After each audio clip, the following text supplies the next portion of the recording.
This is a Bissell stick vacuum I bought a couple of weeks ago. Had a recommendation of our cleaning lady. Got it compared here to our Dyson. The Dyson, of course, Dyson Animal. That's the stick vac from Bissell.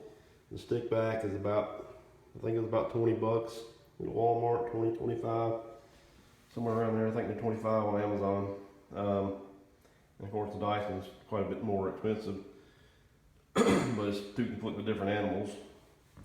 The stick vac is, we use it throughout the whole house. We clean the whole house with it.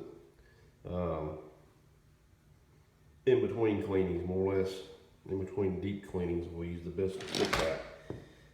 One thing, it's a lot easier to use because it's lightweight, easy to carry around, a little quieter.